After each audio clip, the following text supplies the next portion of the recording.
আলহামদুলিল্লাহ শুকরিয়া আদায় করতেছি যে দীর্ঘ 16 বছর যে স্বৈর শাসক বাংলাদেশের জনগণের উপর চেপে বসেছিল, সেই স্বৈর শাসকের বাংলাদেশের জনগণের দ্বারাই গণ অভ্যুত্থানের মাধ্যমে পতন ঘটেছে এবং স্বৈর শাসক এই দেশ থেকে পালিয়ে গেছে।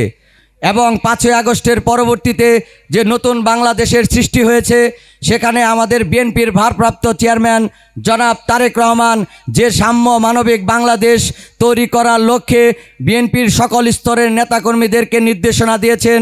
ইনশাআল্লাহ আমরা সকল স্তরের নেতাকর্মীরা বাংলাদেশের জনগণের সকলের মন জয় করে সকলের একমাত্র দল হিসেবে বাংলাদেশ জাতীয়তাবাদী দলকে এগিয়ে নিয়ে যাব এবং বাংলাদেশের জনগণের মাধ্যমে একটি সরকার প্রতিষ্ঠিত হবে, গণতান্ত্রিক সরকার। সেই সরকারের দ্বারাই বাংলাদেশের সকল সংস্কার থেকে শুরু করে সকল উন্নতি হবে, এই আশা রাখতেছি। সর্বোপরি আমি সর্বশেষ দীর্ঘ সময় রাজপথে আন্দোলনে ছিলাম, 2-3 বার মৃত্যুর হাত থেকে ফিরে এসেছি। অনেক সময় এই রাজনীতির কারণেই পরিবার থেকে অনেক কটু কথা শুনতে হয়েছে, যেহেতু আমরা দীর্ঘ সময় এই জালিমের অত্যাচারে অত্যাচারিত হয়েছি। কোনো স্বামী তার ঘরে ঘুমাতে পারে নাই, স্ত্রী এই যন্ত্রণা ভোগ করেছে, বাবা মা তার সন্তানের যন্ত্রণা ভোগ করেছে।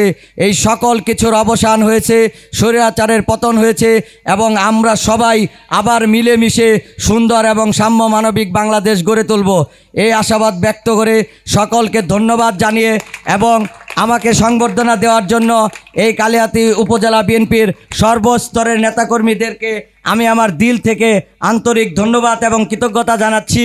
এবং আমার সাথে যারা ঢাকা থেকে এসেছে আমার সকল সহযোদ্ধা ভাইদের জন্য শুভকামনা রাখতেছি এবং উপস্থিত সকলের জন্য সকলের কাছে আমি দোয়া চাই এবং আমি সকলের জন্য দোয়া করি।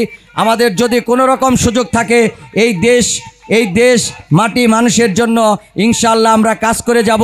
সর্বোপরি আমাদের কালিহাতীর নেতা এবং বিএনপির ঢাকা বিভাগীয় সহসাংগঠনিক সম্পাদক বেনজির আহমেদ টিটু ভাইয়ের জন্য শুভকামনা থাকবে। সবাইকে ধন্যবাদ। আসসালামু আলাইকুম। বাংলাদেশ জিন্দাবাদ, বাংলাদেশ জাতীয়তাবাদী ছাত্রদল জিন্দাবাদ, তারুণ্যের অহংকার তারেক রহমান জিন্দাবাদ, শহীদ রাষ্ট্রপতি জিয়াউর রহমান অমর হোক এবং দেশনেত্রী বাংলাদেশের আপসহীন মা মাটি মানুষের নেত্রী বেগম খালেদা জিয়া সুস্থ হয়ে অতি দ্রুত আমাদের দেশে ফিরে আসবেন।